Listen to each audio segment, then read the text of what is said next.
नमस्कार साथियों, स्वागत है आपका अपने YouTube चैनल में। ये है मूमल अप्रैल का पार्ट 3 और आज के वीडियो में राजस्थान करंट अफेयर्स में चर्चित योजनाएं, कार्यक्रम और अभियान डिस्कस करेंगे फरवरी 2024 और मार्च 2024 के। तो चलिए स्टार्ट करते हैं वीडियो को। पीएम श्री योजना के दूसरे चरण में प्रदेश के कितने सरकारी विद्यालयों का चयन हुआ है? तो पहले चरण में 402 विद्यालयों का चयन किया जा चुका था। अब दूसरा चरण है ये, और इसके अंदर 237 विद्यालयों का चयन किया गया है। इसके अंदर 83 है स्कूल प्रारंभिक है और 154 जो है माध्यमिक शिक्षा के हैं। केंद्र के द्वारा प्रवर्तित है ये योजना और इसके पहले चरण में 402 विद्यालयों का चयन किया जा चुका है। पीएम श्री योजना का फुल फॉर्म क्या है? PM school for rising India. तो दोनों को मिला के कितने हो गए? 639 विद्यालयों का अब तक चयन किया जा चुका है। दूसरे चरण की बात करें तो सबसे ज़्यादा सीकर जिले के 14 सरकारी स्कूल इसके अंतर्गत चुने गए हैं। पीएम श्री योजना की बात करें तो पीएम श्री केंद्र के द्वारा प्रायोजित योजना है। इसके तहत चयनित विद्यालयों को 1 से लेकर 2 करोड़ रुपए प्रति विद्यालय पर व्यय किया जाता है और न्यू एजुकेशन पॉलिसी 2020 के अनुसार स्मार्ट तरीके से विकसित किया जाएगा इन विद्यालयों को। इससे देश के 14,500 विद्यालय चुने जाएंगे इसके अंतर्गत, और शुभारंभ किया गया था इसका 5 सितंबर 2022 को। तो ध्यान रखिए, 5 सितंबर 2022 से स्टार्ट हुई है पीएम श्री योजना। कितने विद्यालयों का चयन किया जाना है? 14,500 का। और राजस्थान में कितने चुने जा चुके हैं? अभी 639 विद्यालयों का चयन किया जा चुका है। मार्च 2024 में उप मुख्यमंत्री है दिया कुमारी जी। इन्होंने मुख्यमंत्री बालिका संबल योजना की राशि 10,000 रुपये से बढ़ाकर कितने करने की स्वीकृति प्रदान की है? तो 10,000 रुपये से बढ़ा दी है। मुख्यमंत्री बालिका संबल योजना की राशि कितनी कर दी है? 30,000 रुपये कर दी है। इसके अलावा बात करें तो सुकन्या समृद्धि योजना के अंतर्गत 21 वर्ष की अवधि किए जाने की भी स्वीकृति प्रदान की है। सुकन्या समृद्धि योजना का लाभार्थी खाता 25,000 रुपये से खोला जाएगा और इसमें प्रतिवर्ष 250 रुपये बालिका के खाते में जमा करवाए जाएंगे। इसके अलावा आशा सहयोगिनियों के मानदेय में भी 10% की बढ़ोतरी को मंजूरी प्रदान की गई है। 1 अप्रैल से ये बढ़ोतरी लागू होगी और आशा सहयोगिनियों को अब कितना मिलेगा? 4508 रुपये मानदेय मिलेगा। तो आशा सहयोगिनी जो है उनके मानदेय में 10% की वृद्धि की है। इसके अलावा 10,000 से बढ़ाकर कितनी कर दी है? 30,000 रुपये कर दी है मुख्यमंत्री बालिका संबल योजना की राशि। नेक्स्ट बात करते हैं वेस्टर्न राजस्थान कैनल प्रोजेक्ट के बारे में, शॉर्ट में बोलते हैं WRCP। और इस पर जल संसाधन विभाग ने काम करना इसमें स्टार्ट कर दिया है। इसके द्वारा क्या किया जाएगा? माही बेसिन से लूनी बेसिन जालोर तक माही का सरप्लस पानी लाने की योजना है। ठीक है, कहाँ से कहाँ तक? माही बेसिन से पानी को लाया जाएगा लूनी बेसिन जालोर तक। जो भी सरप्लस पानी है माही का, वो किस में लाया जाएगा? लूनी बेसिन के अंदर। यह जो है 2 राज्य है राजस्थान और गुजरात, इसके बीच में 1966 में हुए माही जल बंटवारे के समझौते पर आधारित है WRCP। ठीक है, राजस्थान और गुजरात का संयुक्त प्रोजेक्ट है ये। WRCP क्या है? पूर्वी राजस्थान के लिए कैनाल के जरिए, ठीक है, कैनाल के जरिए क्या होगा? पानी लाया जा रहा है। उसी प्रकार से पश्चिमी राजस्थान के लिए ये प्रोजेक्ट महत्वपूर्ण है। 35 साल पहले इसकी अवधारणा बनी थी। तो जैसे ERCP है वैसे ही है ये WRCP। इसमें माही बेसिन के सरप्लस पानी को पश्चिमी राजस्थान तक लाया जाना है। इससे जालोर और बाड़मेर के गांव में पेयजल के साथ ही 2.25 लाख हेक्टेयर क्षेत्र को सिंचाई का लाभ मिलेगा। तो कौन कौन से जिले हैं जो इससे लाभान्वित होंगे? जालोर और बाड़मेर के गांव। प्रोजेक्ट के अगले चरण में, ये तो पहला चरण होगा, दूसरे चरण के अंदर पाली और जोधपुर के साथ ही अन्य क्षेत्रों तक भी विस्तार किया जा सकेगा। पानी को राजस्थान लाने के लिए चैपकोस की रिपोर्ट आने के बाद योजना तैयार की जाएगी और 350 किलोमीटर लंबी परियोजना में आधे से ज़्यादा दूरी तक पानी टनल के जरिए लाया जाएगा। तो 350 किलोमीटर लंबी परियोजना है ये, और आधे से ज़्यादा जो है ये किससे लाया जाएगा, टनल के जरिए पानी को लाया जाएगा। नेक्स्ट है श्री कृष्ण भोग योजना। ये क्या है? तो सरकारी स्कूलों में जो मिड डे मील योजना होती है उसके अंदर आमजन की भागीदारी भी इसके अंदर जोड़ी गई है। श्री कृष्ण भोग योजना के अंतर्गत घर में अगर कोई भी कार्यक्रम होता है, जैसे सामाजिक कार्यक्रम हो गया, वैवाहिक वर्षगांठ हुई, जन्मदिन हो गया, या बच्चों को नौकरी मिली है गांव के अंदर, या धार्मिक यात्रा पर लोग यात्रा करके कोई लौटा है, इसके बाद में त्यौहार, इसके साथ ही जीवन के अन्य खास दिनों को यादगार बनाने के लिए और खुशी बांटने के लिए स्कूलों के अंदर स्वेच्छा से मिड डे मील के तहत भोज का आयोजन किया जा सकेगा। मतलब कोई भी व्यक्ति जो अपनी खुशी को बांटना चाहता है वो मिड डे मील के तहत भोजन का आयोजन कर सकता है। इस योजना को श्री कृष्ण भोग का नाम दिया गया है। तो श्री कृष्ण भोग योजना यही है। और योजना के तहत स्कूलों में प्राथमिक से लेके 8वीं तक, पहली से लेके 8वीं तक के बच्चों के साथ खुशी बांटी जा सकेगी। मिड डे मील के नियमित परोसे जाने वाले भोजन के साथ ही अतिरिक्त पौष्टिक खाद्य सामग्री का वितरण भी स्कूलों में किसी प्रकार की अन्य खाद्य सामग्री जैसे घी, तेल, दाल, मसाले, शक्कर आदि का वितरण भी किया जा सकता है। ठीक है, घी, तेल, दाल, मसाले भी दिए जा सकते हैं मिड डे मील के तहत।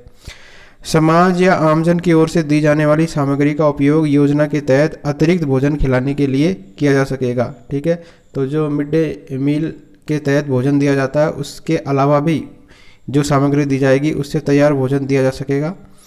इसके अलावा बर्तन, गैस चूल्हे, दरी पट्टी, फर्नीचर आदि भी इसके तहत उपलब्ध करवाए जा सकते हैं। तो ये क्या है, ये कौन सी योजना है? श्री कृष्ण भोग योजना। नेक्स्ट है प्रधानमंत्री आवास योजना शहरी। तो प्रदेश के अंदर वर्ष 2024-25 के लिए योजना के अंतर्गत 30,408 नए आवासों को मंजूरी मिली है। कितने आवासों को मिली है? 30,408 नए घर बनेंगे प्रधानमंत्री आवास योजना शहरी के तहत। इसके लिए केंद्र ने 1,078 करोड़ रुपए की राशि स्वीकृत की है और योजना के अंतर्गत लाभार्थी को 1.5 लाख रुपए का अनुदान दिया जाता है। तो ध्यान रखिए, प्रधानमंत्री आवास योजना शहरी के तहत कितने लाख रुपए का अनुदान है? 1.5 लाख रुपए तक का अनुदान दिया जाता है। नेक्स्ट है अंतर्राष्ट्रीय महिला दिवस, जो कि 8 मार्च को मनाया जाता है। तो मुख्यमंत्री ने महिलाओं को नई सौगातें दी है इस दिन। इसके अंदर क्या क्या अनाउंस किया है? राजीविका के तहत विभिन्न बैंकों के द्वारा स्वयं सहायता समूह की महिलाओं को 100 करोड़ रुपए का ऋण वितरण किया गया है। ठीक है, इसके अलावा महिला शक्ति उद्यम प्रोत्साहन योजना के तहत ऋण राशि के चेक भी वितरित किए गए हैं 8 मार्च को मुख्यमंत्री जी के द्वारा। महिला निधि मोबाइल ऐप की शुरुआत की गई है। फलोदी, भिवाड़ी और आमेर, इसके अंदर वन स्टॉप सेंटर का लोकार्पण किया गया है। कहाँ पर?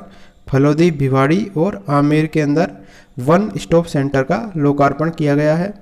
पुलवामा शहीदों की वीरांगनाओं को फ्लैट आवंटन पत्र वितरण किए गए हैं। कालीबाई भील मेधावी छात्रा एवं देवनारायण स्कूटी वितरण योजना के तहत स्कूटी वितरण और स्कूली छात्राओं को साइकिल वितरित किए गए। पीएम आवास योजना के लाभार्थियों को चेक वितरित किए गए।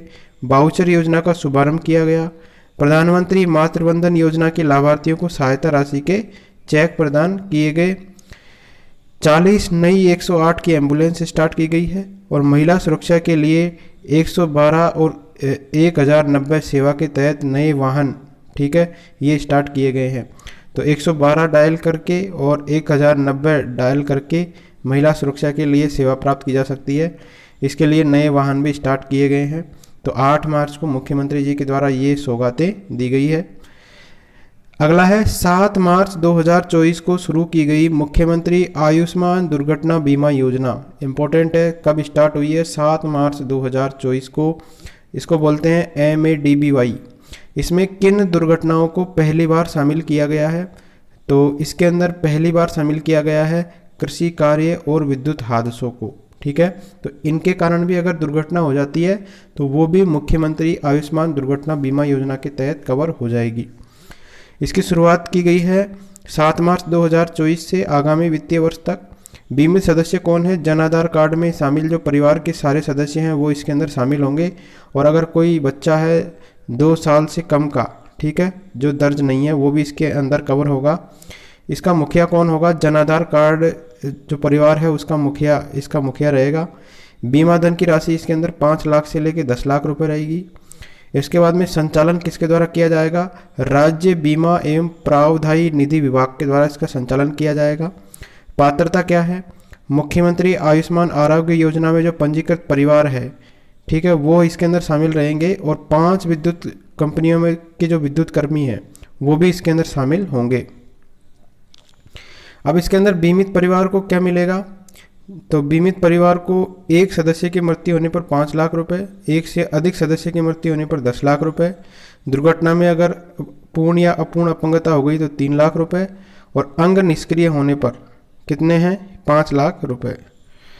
तो दावा पोर्टल कौन सा है? ये वेब पोर्टल है MADBY वेब पोर्टल, और ये 60 दिन के अंदर इसकी जो है क्लेम किया जा सकता है। दावा अवधि कितनी है? 60 दिन के अंदर। यह योजना पूर्व में संचालित मुख्यमंत्री चिरंजीवी दुर्घटना बीमा योजना के स्थान पर लाई गई है। पहले हमारी जो दुर्घटना योजना चल रही थी, मुख्यमंत्री चिरंजीवी दुर्घटना बीमा योजना, उसके स्थान पर कौन सी लाई गई है? मुख्यमंत्री आयुष्मान दुर्घटना बीमा योजना। तो इसके अंदर 2 प्रावधान शामिल किए गए हैं। एक कृषि कार्य की दुर्घटना हो गई, जैसे थ्रेसर से, कुट्टी, आरा मशीन या ग्राइंडर से कोई भी दुर्घटना हो जाती है, और 5 विद्युत कंपनियों में मान लो बिजली से कोई विद्युत कर्मी की मौत हो जाती है या अपंगता आ जाती है, स्थायी या अस्थायी, अंग निष्क्रिय हो जाता है, तो उसके लिए ये योजना है। आत्महत्या हुई, युद्ध हुआ, ऑपरेशन हुआ, प्रसव हुआ, शराब के सेवन से होने वाली मौतों को इसमें कवर नहीं किया गया है। तो दुर्घटना से जो हो जाती है उसको शामिल किया गया है, जैसे वाहन से एक्सीडेंट हो गया या कृषि कार्य से हो गया, बिजली से हो गया, तो ये सारी जो दुर्घटनाएं हैं इसके अंदर शामिल की गई है। नेक्स्ट, राज्य में नेशनल ई विधान एप्लीकेशन लागू करने को वित्तीय सहमति प्रदान की गई है। तो उप मुख्यमंत्री दिया कुमारी जी ने ये वित्तीय सहमति दी है। नेशनल ई विधान एप्लीकेशन में पूर्ण कंप्यूटराइज्ड कार्य किया जाएगा इसके अंदर, और इस पर 17.52 करोड़ रुपए खर्च होंगे। केंद्र और राज्य का अंशदान इसमें रहेगा 60:40। इस प्रकार राज्य सरकार के द्वारा वहन किए जाने की राशि 40% के अंशदान की वित्तीय सहमति प्रदान की गई है। तो केंद्र का 60% रहेगा इसके अंदर।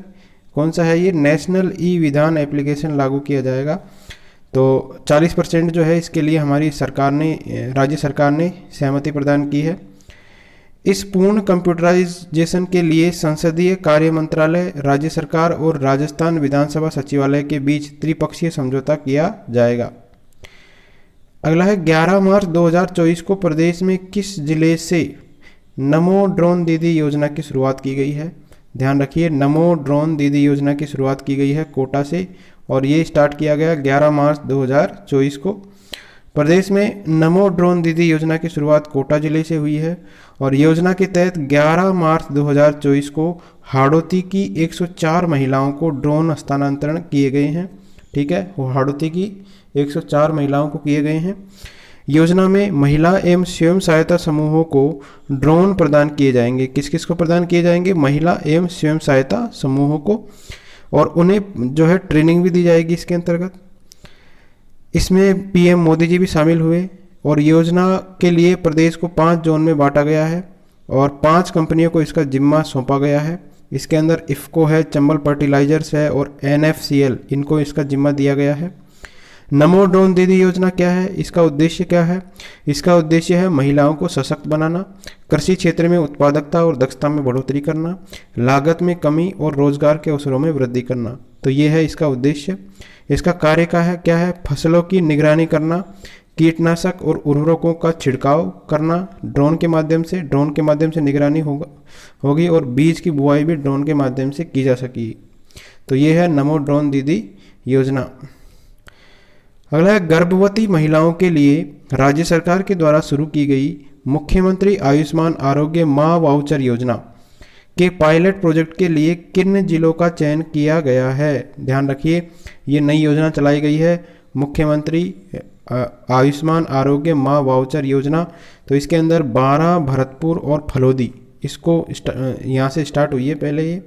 इसके अंदर सोनोग्राफी जो होती है प्रेगनेंसी के टाइम पे, पहले जो सोनोग्राफी होती है उसके लिए वाउचर दिए जाएंगे, और वो निःशुल्क की जा सकेगी। ठीक है, तो जो पहली सोनोग्राफी प्रसव जो प्रेगनेंसी के टाइम पे होती है स्टार्टिंग की, वो इसके द्वारा निःशुल्क करवाई जा सकेगी।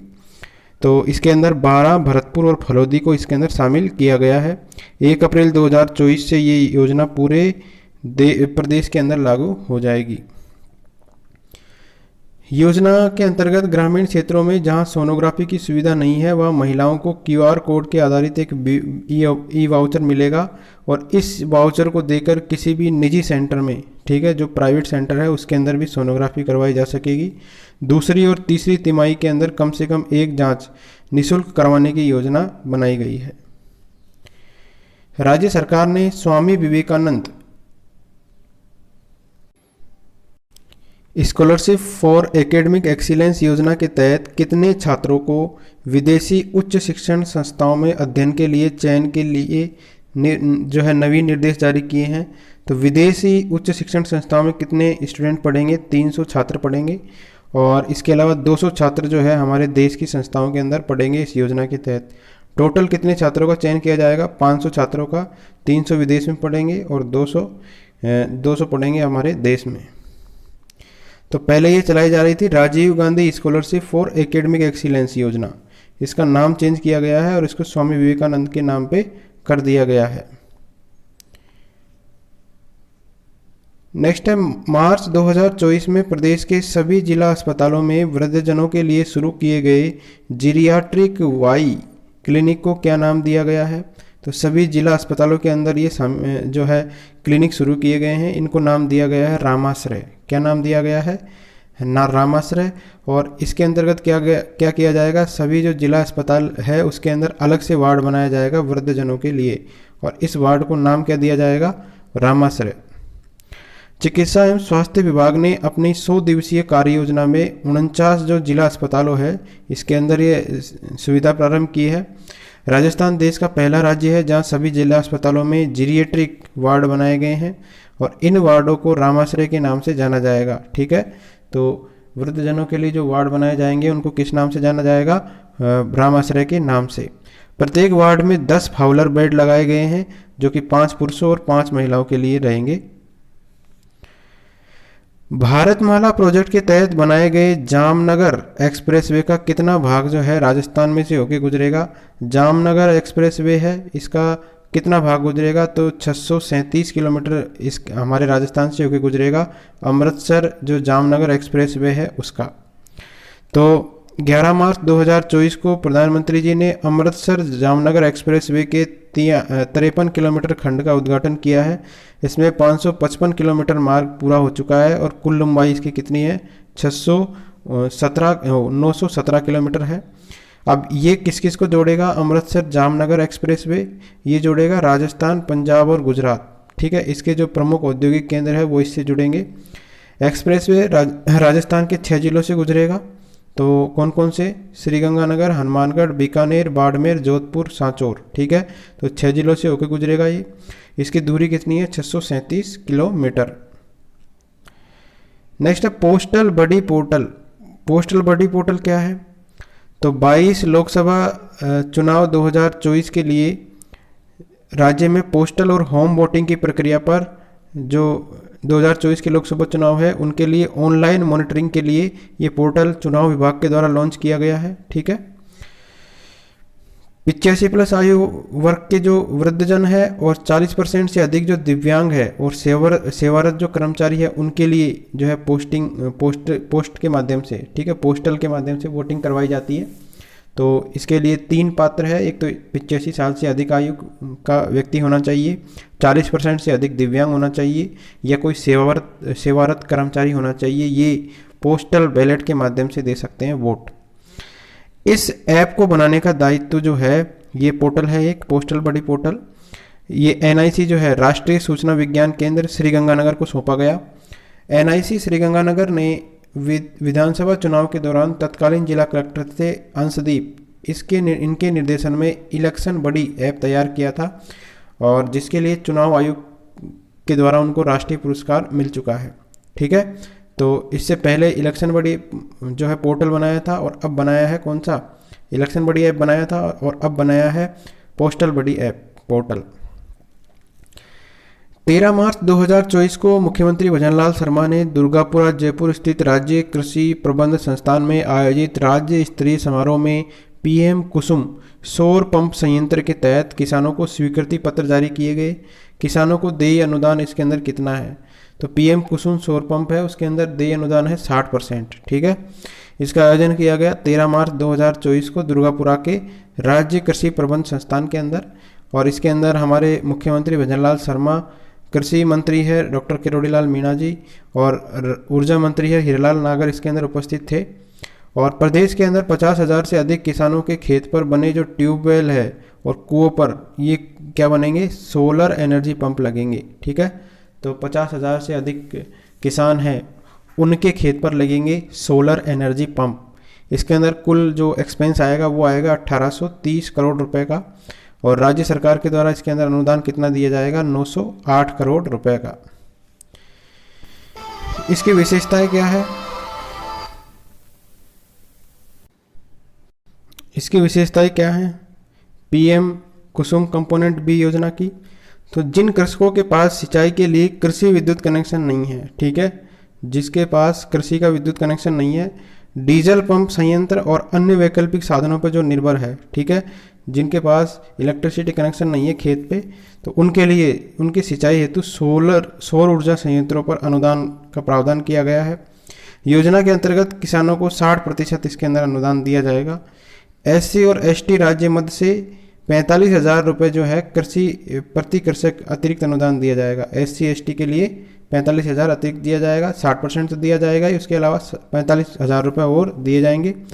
राज्य के 50,000 से अधिक किसानों को जो है सोलर पंप पर सब्सिडी दी जाएगी, और ऊपर जो सोलर पंप संयंत्र है इसकी स्थापना से लगभग 200 मेगावाट बिजली का उत्पादन होगा, और इन सोलर पंप संयंत्रों की स्थापना पर कुल 908 करोड़ रुपए का अनुदान दिया जाएगा।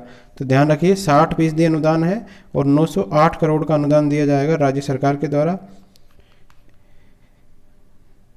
केंद्रीय नवीन और नवीकरणीय ऊर्जा मंत्रालय की ताज़ा रिपोर्ट दिसंबर 2023 की स्थिति के आधार पर अक्षय ऊर्जा उत्पादन में देश भर में शीर्ष राज्य कौन सा है? ठीक है, तो देश में शीर्ष राज्य ये है हमारा राजस्थान। यहाँ पर अक्षय ऊर्जा जो है इसका उत्पादन होता है 24,120.05 मेगावाट। तो सबसे अग्रणी कौन सा राज्य है? राजस्थान है। और देश में अक्षय ऊर्जा और सौर ऊर्जा का सर्वाधिक उत्पादन राजस्थान के अंदर होता है। सौर और पवन ऊर्जा की सर्वाधिक उपलब्धता राजस्थान के अंदर है। ध्यान रखिए सौर और पवन ऊर्जा दोनों की सर्वाधिक उपलब्धता कहाँ है? राजस्थान में 426 गीगावाट है। प्रदेश में 24 गीगावाट अक्षय ऊर्जा क्षमता स्थापित है, जिसमें से 19 गीगावाट और 5 गीगावाट पवन ऊर्जा है। ठीक है, 24 गीगावाट अक्षय ऊर्जा है, इसके अंदर कितनी है? 19 गीगावाट तो और 5 गीगावाट पवन ऊर्जा है। प्रधानमंत्री कुसुम योजना कंपोनेंट ए में अग्रणी राज्य है और 135 मेगावाट की क्षमता है राजस्थान के अंदर। राज्यों में सोलर रूफटॉप संयंत्र स्थापित करने में अग्रणी भी है हमारा राजस्थान, 1094 मेगावाट के संयंत्र स्थापित है। विश्व का सबसे बड़ा सोलर पार्क भटला में है, 2245 मेगावाट का। राज्य में सोलर पार्क की कुल स्थापित क्षमता कितनी है? 3605 मेगावाट। ठीक है, भारत सरकार के द्वारा राज्य में कुल 5292 मेगावाट क्षमता के नवीन सोलर पार्क स्वीकृत किए गए हैं। नए ultra mega renewable energy power parks, ठीक है, UMREPP, अक्षय ऊर्जा प्रसारण हेतु राज्य प्रदेश में ग्रीन कॉरिडोर ISTS के समुचित प्रसार तंत्र उपलब्ध है। वर्ष 2030 तक 90 मेगावाट अक्षय ऊर्जा क्षमता का लक्ष्य रखा गया है। ध्यान रखिए 2030 तक कितने का है? 90 गीगावाट अक्षय ऊर्जा क्षमता स्थापना का लक्ष्य रखा गया है। इसके अंदर बायोमास ईंधन से चावल, गन्ना, सरसों, जूलीफोरा आदि कृषि अपशिष्ट से भी विद्युत का उत्पादन किया जाएगा। ठीक है, राजस्थान में उत्पादन किया जाता है इससे, बायोमास से भी। प्रदेश में उपलब्ध अधिकतम सौर विकिरण, पवन वेग और सस्ती बंजर भूमि के कारण ये जो है अक्षय ऊर्जा में निवेश कर रहे हैं जो बाहर के निवेशक हैं वो। तो ये ध्यान रखिए, सारे डाटा है अक्षय ऊर्जा से संबंधित। 24,120 मेगावाट देश भर में शीर्ष स्थान है। पवन और सौर ऊर्जा में सर्वाधिक उत्पादन राजस्थान से होता है और उपलब्धता राजस्थान में है 426 गीगावाट। अगला है 10 मार्च 2024 को राज्य विद्युत निगमों और केंद्रीय उपक्रमों के बीच 5 MOU हुए हैं। ठीक है, 10 मार्च को हुए हैं ये, जिसमें थर्मल और अक्षय ऊर्जा क्षेत्र में प्रदेश में कितना निवेश प्रस्तावित हुआ है? इंपॉर्टेंट क्वेश्चन है ये। 5 MOU किए गए हैं हमारे जो विद्युत निगम है और केंद्रीय उपक्रमों के बीच में, तो इसमें 1.60 लाख करोड़ के MOU हुए हैं। तो मुख्यमंत्री भजनलाल शर्मा और हीरालाल नागर और उप मुख्यमंत्री दिया कुमारी मौजूद थी और 5 केंद्रीय उपक्रमों के मध्य 10 मार्च को 1.60 लाख करोड़ के समझौते हुए हैं। इसके अंदर प्रदेश के अंदर थर्मल और अक्षय ऊर्जा में ये डाटा याद रखना है, 31,825 मेगावाट क्षमता से अधिक बिजली उत्पादन किया जा सकेगा इससे। इसमें 3325 मेगावाट तो है थर्मल आधारित ऊर्जा और 28,500 मेगावाट है ग्रीन एनर्जी शामिल है। तो ग्रीन एनर्जी को लेकर RVUN और NTPC के बीच में MOU हुआ है। छबड़ा तापीय विद्युत परियोजना में जो है 1600 मेगावाट के 2 यूनिट आएंगे। इसके अंदर RVUN और NTPC के बीच MOU हुआ है, ठीक है। छबड़ा जो तापीय विद्युत परियोजना है वर्तमान में, उसमें 2 यूनिट और आ जाएंगे 800 मेगावाट के। तो ये RVUN और NTPC के बीच में इसको लेकर MOU हुआ है। अब किसने कितना निवेश किया है? इसके अंदर NTPC ने सबसे ज़्यादा निवेश किया है 1.16 लाख करोड़ रुपए का। फिर कोल इंडिया ने किया है 26,700 करोड़ रुपए का। इसके बाद में NLC ने किया है 5,050 करोड़ रुपए का। पावर ग्रिड ने किया है 10,000 करोड़ रुपए का और SJVN ने किया है 2250 करोड़ रुपए का। तो ये निवेश किए हैं 5 उपक्रम, ये सेंटर के उपक्रम हैं इन्होंने राजस्थान के साथ में। तो टोटल कितने के MOU हुए हैं? 1.60 लाख करोड़ के। और विद्युत का उत्पादन कितना होगा? 31,825 मेगावाट। सौर ऊर्जा के क्षेत्र में प्रत्यक्ष विदेशी निवेश FDI के मामले देश और राज्य में पिछले 3 वर्षों में सर्वाधिक निवेश करता देश कौन सा है? ठीक है, सबसे ज़्यादा जो निवेश किया है FDI के मामले में, तो वो देश कौन सा है? सिंगापुर और UK है, ठीक है। तो इसका टारगेट क्या है? हम इसमें लक्ष्य निर्धारित कर रखे हैं 2030 तक हमारे देश में 500 मेगावाट नवीकरणीय ऊर्जा क्षमता स्थापित करने का टारगेट रखा गया है हमारे देश के द्वारा भी। कितना? 500 मेगावाट नवीकरणीय ऊर्जा क्षमता स्थापित करने का। दशक के अंत तक 45% कार्बन तीव्रता को कम करना है हमको और नवीकरणीय ऊर्जा से 2030 तक 50% संचयी विद्युत स्थापित करनी है। 2070 तक बात करें तो शुद्ध शून्य कार्बन उत्सर्जन हासिल करने का टारगेट रखा गया है। तो 2030 तक तो हमको 45% कार्बन तीव्रता में कमी करनी है। 2070 तक हमको शुद्ध शून्य कार्बन उत्सर्जित करना है और इसके बाद में 2030 तक हमको 500 गीगावाट के नवीकरणीय जो ऊर्जा स्थापित करनी है। ये टारगेट है हमारे देश के। और FDI के मामले में बात करें तो सबसे ज़्यादा जो पिछले 3 वर्षों में निवेश किया है वो हमारे देश में निवेश किया है सिंगापुर और UK ने। अगली योजना है गोपाल किसान क्रेडिट कार्ड योजना, GCC योजना जो है, इसकी जो है किसान क्रेडिट कार्ड की तर्ज पर है। ये 1 लाख रुपए तक का ब्याज मुक्त अल्पकालीन ऋण दिया जाएगा। इसके अंदर कितने रुपए तक का? 1 लाख रुपए तक का। पहले चरण में 5 लाख गोपालक जो है गाय पालने वाले हैं वो लाभान्वित होंगे। इस पर 150 करोड़ रुपए खर्च होंगे। डेयरी से संबंधित गतिविधियों जैसे गोवंश के लिए शेड हुआ, खेली का निर्माण हुआ, दूध, चारा, बाट आदि के लिए ज़रूरतें इससे पूरी हो जाएगी और 20,000 डेयरी सहकारी समितियों की स्थापना होगी। नए दूध प्रोसेसिंग क्लस्टर स्थापित होंगे। कलेक्शन हुआ, पास्चराइजेशन, कोल्ड स्टोरेज और पैकेजिंग की व्यवस्था की जा सकेगी और प्रत्येक ब्लॉक में आवश्यकता अनुसार नई गौशालाओं का निर्माण किया जाएगा। ठीक है, तो ये है गोपाल किसान क्रेडिट कार्ड योजना। ये मार्च के चर्चित योजनाएं थी। नेक्स्ट वीडियो में हम फरवरी के जो है चर्चित योजनाएं डिस्कस करेंगे। Thank you friends.